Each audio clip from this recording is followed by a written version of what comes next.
So our session this morning then is looking at HR as a transformational change agent. And this topic, I think, is really important for organisational development at this point in time, and HR's role in taking the world of organisations into its new space and its new presence in the world, I think is pretty key. Now, I would say that because I'm deeply associated with the HR function, but I do honestly believe this is something that we as ambassadors for the HR function need to be paying a lot more attention to than sometimes we notice is happening.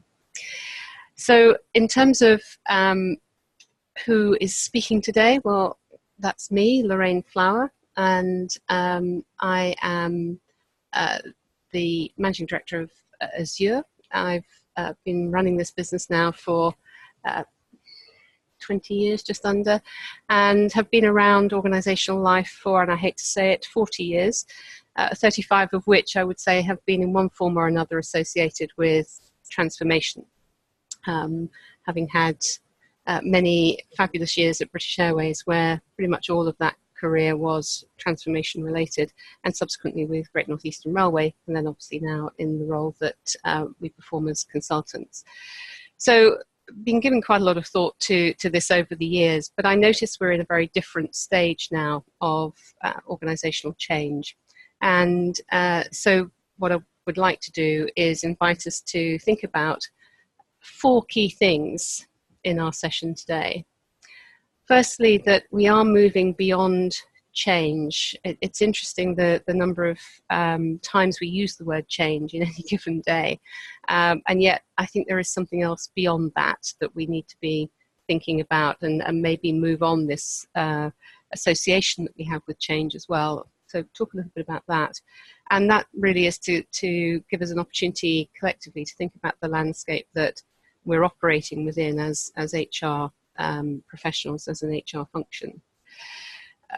I think it's also important for us to take a little bit of time to think about why HR exists. What is our role? What's our purpose? What's our function? And what does that mean for organisational life and organisational development at this time, and how we help others outside of the HR function to play their role. Thinking about what it means to be a change agent is also an important topic for us. I think we can use that phrase a lot. We all know that as part of change and transformation programs, we're out there looking for people to become change ambassadors, change agents in some shape or form. But what does it really mean, and what does it look like now in this context in terms of our world today? I think is a useful point of conversation. And also thinking then about the role of courage and leadership in that context, and what that means for us in the HR function. So before I get into some of that detail, one thing I'd invite all of us to do as we go through here is hold the question, what is the purpose of HR? What is the purpose of this function? And I think if we can hold that as we go through this session, we can perhaps keep weaving back into that as we exchange our views and get into perhaps a deeper exploration of that. So what is the purpose of HR? And we'll come back to that obviously in more detail. So I'd like to just take a few minutes, and some of this is, all of it will be familiar to all of us on the call, but to have a look at the world we're functioning in today and some of the questions that possibly raises for us in terms of the HR function. And I think this picture really brings out a lot of what people are feeling personally, professionally, in every context of life these days, and that is a point of tension, and a fairly constant point of tension. Even the most serene or the most contented people are aware of the amount of taut energy that is around in our global world, and taking that on the macro picture, but also very much in our local world as well, as we think about how we are actually living and getting through all the different challenges that are coming up at this point in human history. And that tension feels certainly in my experience, far more acute than perhaps we have experienced at other points in modern history. There are many reasons for that, and it's, again, none of this will be new, but perhaps worth just thinking about some of those in the context of where HR's role fits. But this slide just shows some of those factors that are coming up. There is obviously a healthy and important focus on increased diversity, and it's very easy to think about that in the context of the usual things, the visible things, the colour, the race, and so on. But cultural thinking diversity, attitudes, the many different textures of life, and how we relate to those and incorporate those in our organisational functions is a fairly big challenge, I think, to get beyond the superficial expression of that.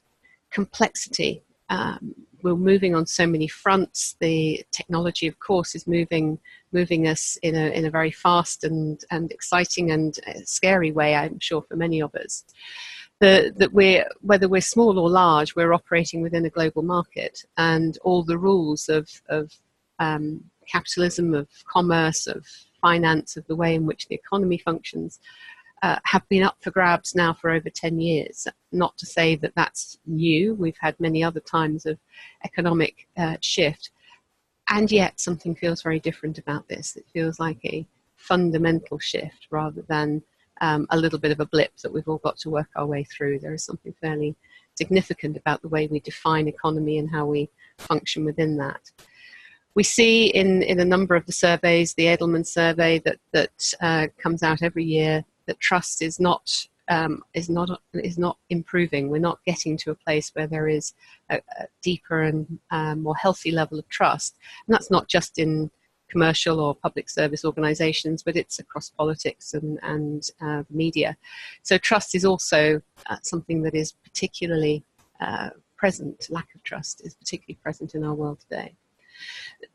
I think part of that is this ongoing uncertainty and ambiguity, and of course there's been a lot more written recently about VUCA and the VUCA world in which we live, of which these ideas are really describing many of those things. We know also that technology is going to be bringing in a very different landscape for us in the way in which our businesses and our organisations function. And that technology is something that some of us may love and be very on board with. Others may not feel quite so aligned and up and ready for it.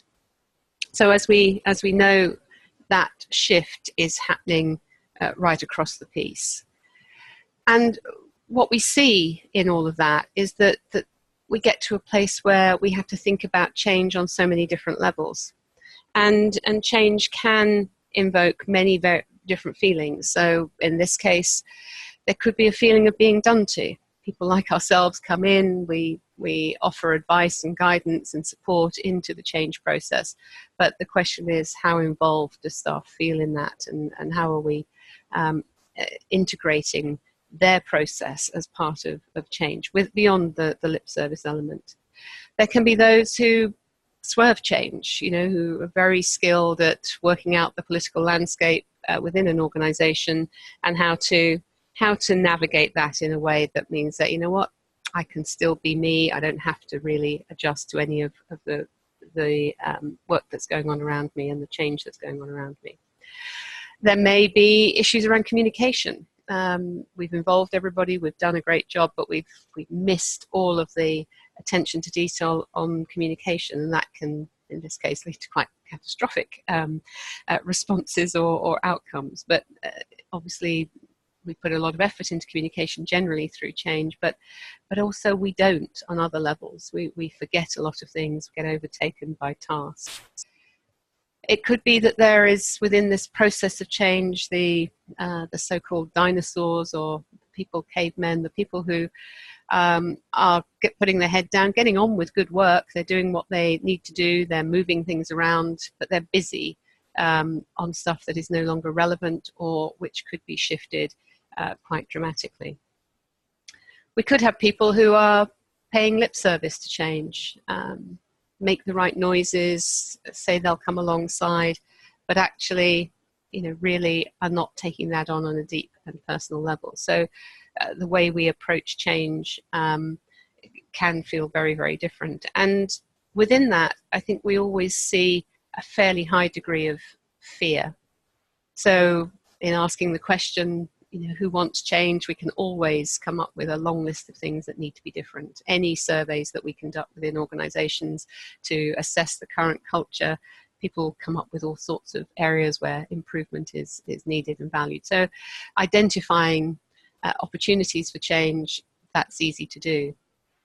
Finding the people who want to take that change on, who are prepared to make their internal change and shift their ways of working, that can be a smaller group than the original.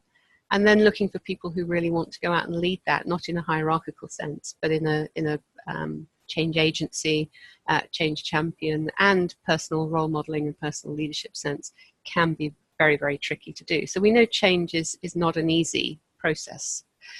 And what we see today is that there is that cumulative process of change going on. And all very familiar with the change curve, but what we see is that compounded, and that we're no longer dealing with a change initiative through which we have to navigate people, but a constant process of change.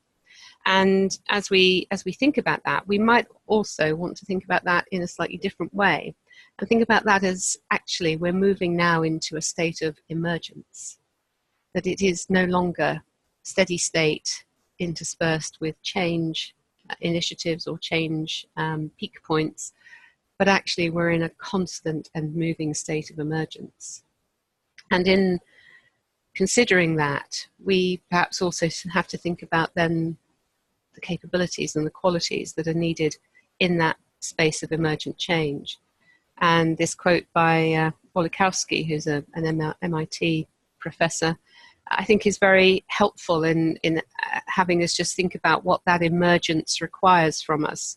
And it is like this tightrope walker. It is that sense of constant motion, constant movement, and yet being able to center ourselves, to be focused, to be agile, to be able to improvise and adjust as needed, and to walk that fine line between the many different changes that are going on. And this is what our organizations of today, but certainly organizations of tomorrow, are facing.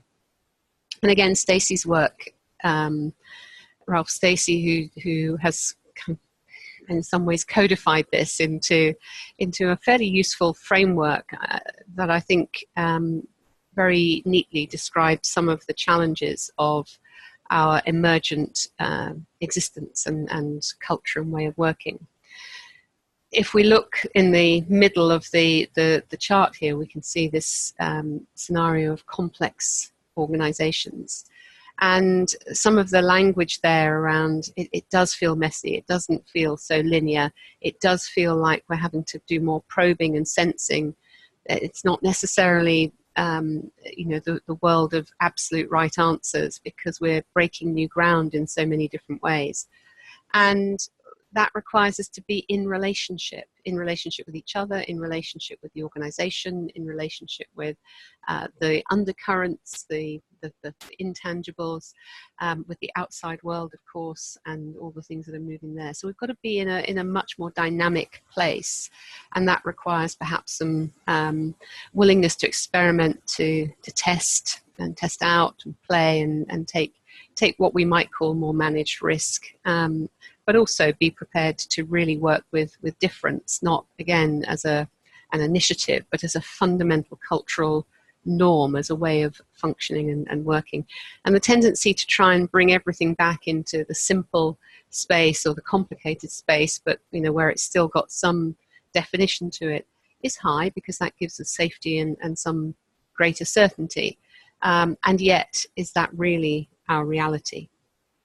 And it requires us perhaps to move more into a sense of system thinking and seeing the interconnectedness between all places.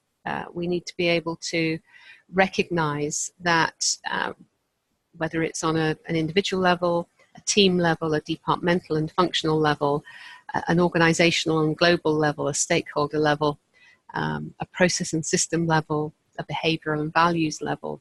There are so many ways in which the system needs to be viewed, and we need to be in relationship with it. And in my experience of organizational life, although there are many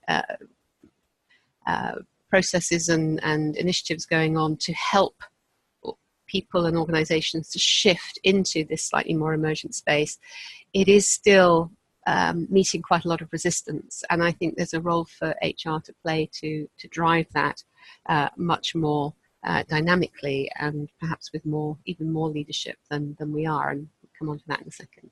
And so just finally, in terms of the context, and then maybe we can think about HR's role in all of this, that world of systems and emergence calls on us to be focused much more on wholeness. So that whole system, that interconnectedness, relationships, the connectivity between all of the different parts, what patterns and processes, what patterns can we see, what processes are needed, and what's the context within which we're operating, and how does that shift from day to day. And that's a very challenging place if we're not supported and enabled and individually developing into that. So against all of that, we're still holding that question of, why does HR exist? What is our role? What is our function? What's the point of us within this organizational context? But also, what do we need to be doing in leadership terms going forward?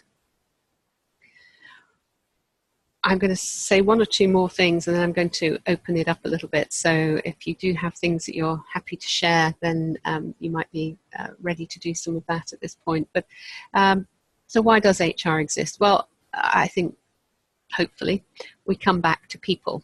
We come back every time, whenever we think about the HR function and what our purpose is, we should be thinking about people. And that's what we're about. Now, with all, we know, whether we like human resources as a title, or people director, or whatever name we give ourselves, our essential beingness is around people, or it should be. And we're about creating environments where people can think and do their best work. They can thrive, they can exist in a very positive and strong way, and then they can feel whole. And this focus on wholeness of people's existence, of people's participation in organizations, is a relatively new science, I believe. We've been around the edges of it for a while, but it's coming much more full frontal for all of us to be thinking about. And that workplaces are no longer places where we can take out the mental and emotional well-being of people and park that at the door and only utilize their intellect and physical capabilities. That we want to be able to see that wholeness, that well-being on a much broader level. And just as a reminder that the grandfather of modern HR, Dave Ulrich, identified 4 key roles for HR. And in particular, I believe, since his work came much more to the fore in the 90s, a heavy emphasis on this role of HR business partner has, to one degree or another, become a successful shift in the way that HR is interacting within the organization. Moving us on perhaps from more of that administrative and safeguarding role and into something that is much more integrated within the organizational agenda, the commercial agenda, the business agenda. So I think 1 and 3 we can probably say we're well underway with. But I've highlighted the change agent, and I think we could even say employee advocate in all of this, because I think that's really where we need to start to think about our function going forward. And at this point, I'm going to pause and open it up for some discussion and see whether there are any views on anything that's been shared so far. So unmuting all of us. Anybody care to offer any perspective?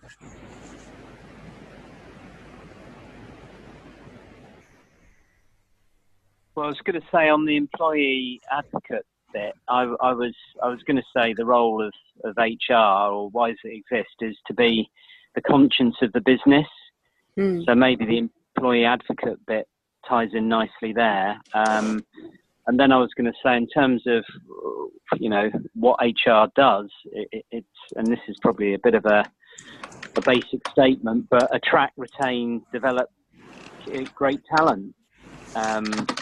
In a purest sense, but I agree with all the other things you said, Lorraine, you know, in terms of being a change agent and so that's it really.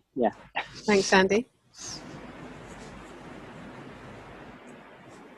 Morning all, it's Fanula.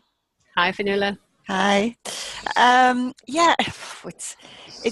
going through an interesting time at the moment. I'm seeing life in kind of contrast, really, from an organization which I work in now is being taken over by an organization which is a completely different culture and a totally different focus for HR.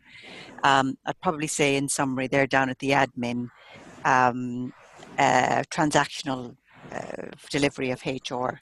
And it's really interesting to see how HR, you know, how, for me, it needs to be reflective of the organization that it's in, and it has to have that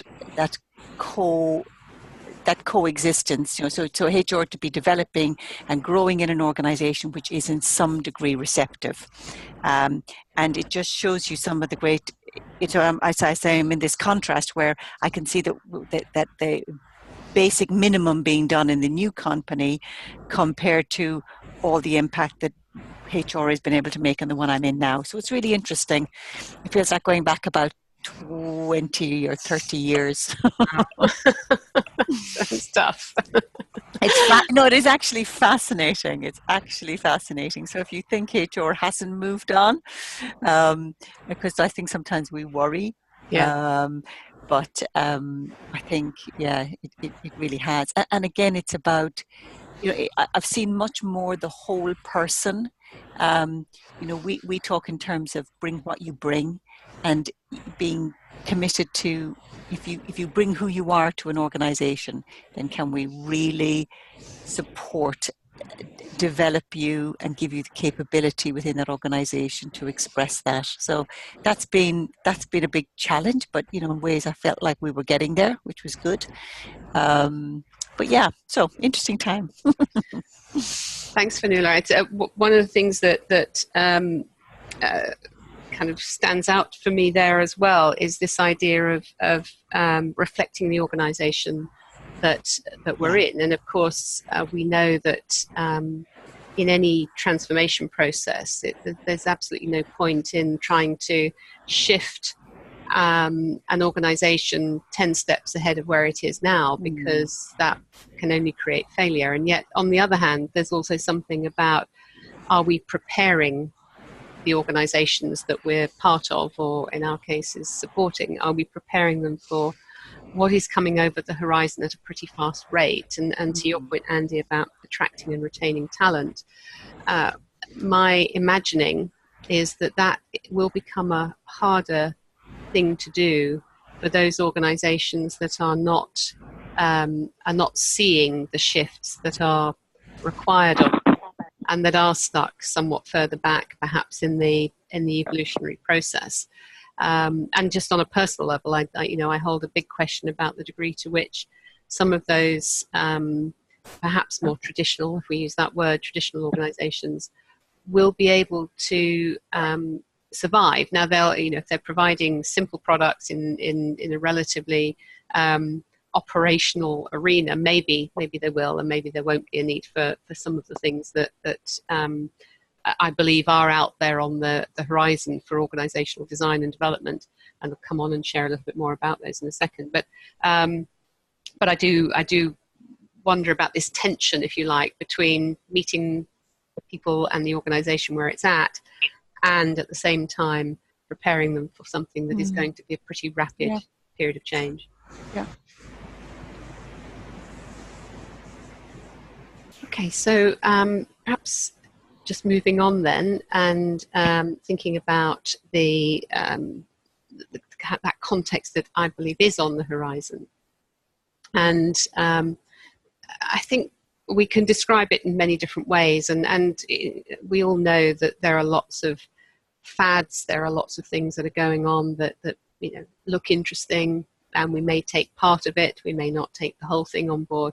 But some of the things that are gaining traction, certainly in maybe it's where you look, as in, we're interested in these things, so obviously we pay a lot of attention to it, but also is becoming more mainstream in terms of some of the organizations that are picking up on these new ways of looking at the world, or new ways of organizing. So a lot more emphasis on virtual, well, we all know that in terms of the flexible working, the use of technology in working, less need for people to be actually physically in the office to work, and indeed, downsizing the footprint physically of the organization structure, the buildings and so on the back of that, and changing the whole structure on an internal level. A lot of talk around self-managing teams, and some organizations moving, experimentally in some cases, much more quickly in others, into really exploring what we mean by a self-managing team. And we can use that language quite generally, certainly in matrix structures as well. And yet, to really get under the skin of a self-managing team challenges, and to create self-managing teams creates a challenge to power, control, authority, some of the more traditional hierarchical structures that, even if they don't appear to exist on paper, exist in the DNA of organizational life. And as part of that, that broader definition or broader scoping of self-managing teams, holacracy. And we know one of the sort of famous case studies there is Zappos in the States, shoe manufacturer that is really going full pelt on holacracy, and learning a lot along the way as to what does or doesn't work in that, and actually having to let people go in that process because of their inability, their lack of willingness perhaps to come on board with that process. Sociocracy, which takes us into a combination of more socially connected organizational design, and we would add consciousness to that conversation as well, but also again looking at much flatter and much more agile structures. Learning organizations, well, that phrase has been around for a long time. Are we achieving that? Yes, in some cases, not so much in others, where we truly get that double and triple loop learning going on, where the organization, in order to be agile, is able to take forward much more understanding of what's gone well, what's not gone so well. And if we come back to that Stacey landscape, the complex landscape, having true double and triple loop learning is really important. And I don't know how many of you will have come across the idea of teal. This is the work of Frederick Laloux in Reinventing Organizations, where he's putting up an idea, positing a framework based on his many years of consultancy life with McKinsey, looking at what he calls evolutionary purpose, so a purpose that is much more connected with the broader, greater good of society, of humanity, of the planet. And that's quite a big stretch for many organizations. But also thinking about this idea of wholeness that we've just touched on, really seeing the whole person. And again, there is more work going on in that area, thinking about bringing the whole person to work, and allowing that obviously to be expressed in the workplace healthily. And then self-managing teams is a third part of that teal. But what we also see is a much higher social connection around the context, the interconnectedness of organizational life, not just as a separate unit, but as a broader part of a network. And also more prominence on things like morals, ethics, and truly deeply connecting with values.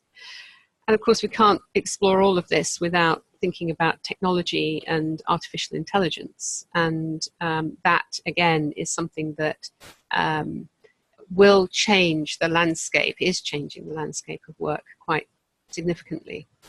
And if we bring all that back to that sort of core purpose, core function of HR, we might feel, this may be a stretch too far, but we might feel that in addition to things like attracting and retaining talent and creating an environment where people can thrive, we need to be thinking about how we equip people with a true sense of releasing their creativity, where there is much more evidence of compassion and love in the workplace, where in effect we're really connecting deeply to our humanness, and that out of that we can start to create the new context, the new environment, the new culture for the way in which organizational development and design can progress and experiment and explore. And so if we come back to what role do we need to play, well, we need to be able to help foster relationship. We need to be able to think about those interlinking elements within the system and perhaps be someone who's holding up the spotlight on all of that. And we might do that perhaps through some of these roles by supporting, role modeling, of course, leading, catalyzing. And here, this is where that tension for me comes back in again. Are we provoking? Are we sowing the seeds? Are we helping the board to really think about the landscape that lies ahead and some of the case studies and role models that might be out there that might help reduce some of the fear about whether it's right or relevant for this organization? Are we provoking? Are we in a good way acting as a provocateur? I'm going to come on and say a little bit more about the change agent piece in a second. I know we coach, we facilitate the organization in many ways, but a lot of these roles are much more in the who is showing up. How do we, as members of the HR function and community, how do we show up in the organization? How do we actually allow ourselves to separate ourselves from some of the normal day-to-day realities of organizational life and really be out there living as change agents and helping the organization come to a place where it's able to sense and connect? And some of that comes back to purpose. In fact, it fundamentally comes back to purpose. What is the purpose of HR? And could we redefine that slightly to extend into this place where we are truly catalyzing and bringing the future closer to the organization's current reality? So able to see that those two are not a long evolutionary continuum, but actually something that is accelerating and that demands a different response in the way that the organization shows up. And we know that getting clear on purpose allows us to articulate a why. Why are we here? Why do we do things? And that allows us to redefine the role, perhaps. And maybe we take the work of Dave Ulrich into another place in defining the role of HR and the purpose of HR, and to something that is truly inspiring in that leadership sense. Because I guess the question for me is, are we a follower or are we a leader? And how do we define that for ourselves? So I'm going to move into just sharing a little bit more on change agency, and then maybe we'll open it up again before we bring the session to a close. So a change agent, have we got that badge? Are we people out there that are holding that space of bringing that transformation around in a way that means we are holding the right conversations with people at the right time, and that we have to be sensing and checking, but what do we fudge? What do we allow the organization to get away with? What do we allow the chief exec to get away with? Where do we manage our own personal safety lines as an ambassador for the function, as well as on a deeply personal level in terms of our role or our career? And where do we push the boundaries on that? And how are we how are we judging that for ourselves? And this chap Stevenson has done a lot of work in the change agency space, and this is how he defines it, and I find a lot of connection with this. So someone who alters human capability or organizational systems, and we've talked about both of those, to achieve a higher degree of output or self-actualization. Well, there's a big word there, self-actualization. And the goal of the change agent is to make changes that stick. Back to Fanula's point about you've got to still recognize what the organization can work with, but enable people to do more. How do we push for that more and find a new and better perspective on life? And in the space of change agency, we see some of these sorts of ideas, concepts coming up. This is some work that was done by a large group of academics some time ago, and they really got under the skin of the emergent space. And there's language that defines each of these words on this chart.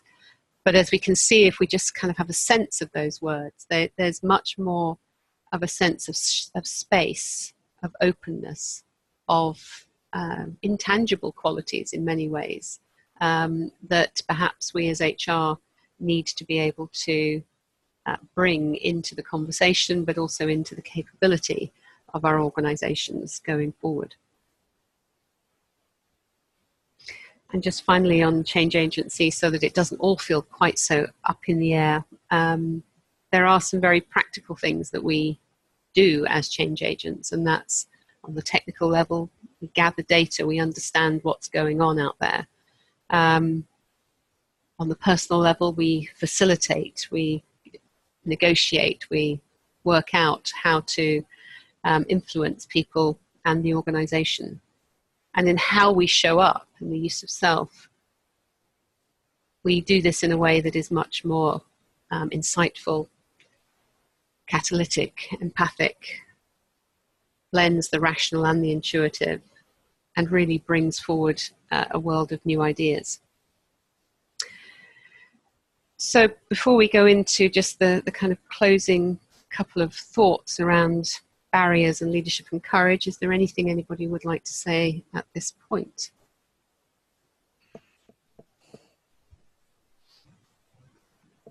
Hi, it's Fanula. It's just a fantastic reminder for me actually to live it and to role model it and to be that you know, to demonstrate and be the change you want to see created, really, but to hold those values and be brave enough to kind of demonstrate them, really. So it's a great reminder, and in some ways it's more about being who you are, which will be in the end easier than than trying to pretend to be something else. So that's a lovely reminder for me. And if I'm resonating and vibrating at that level, then I can't help but create something different around me. So that's been really useful for me, Lorraine, actually. That's my big personal takeaway from this. Thanks, Fanula.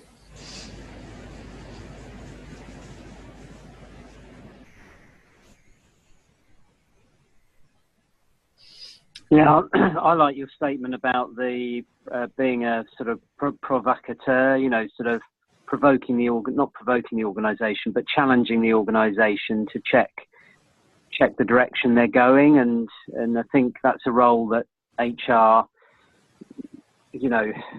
traditionally haven't been very good at. So I think, I like seeing your statements and all of that. But I agree with all the statements you made about being supporter, leader, list, coach, facilitator. They're all so relevant. But I think a lot of HR practitioners still get trapped in the expert administrator space, don't they? I know, yeah. I think that's really the challenge that I'm hoping this conversation brings forward. And if I think about the experience we've had of many organizations and some of the most senior HR professionals, that there's no lack of seeing or intention behind what they do. some really, really great people out there. And yet it does feel like there is a constant landscape of blockages and navigation and so on to do. And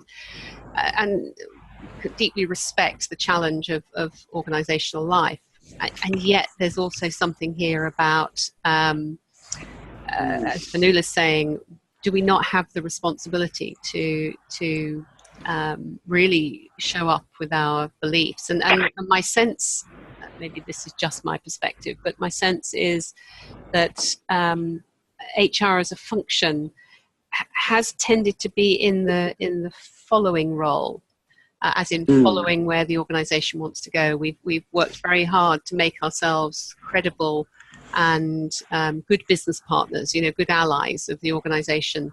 And yet in the power, authority and control stakes, which is always present in organizational life, we see so much that is where we can be pushed back. We, not as, I don't mean the function necessarily, but we in terms of what we represent, the people agenda, the people reality, that all organizations ultimately rely on and are about their people, and the world in which people are functioning is very different these days to even 5 years ago, and therefore we have to embrace those changes.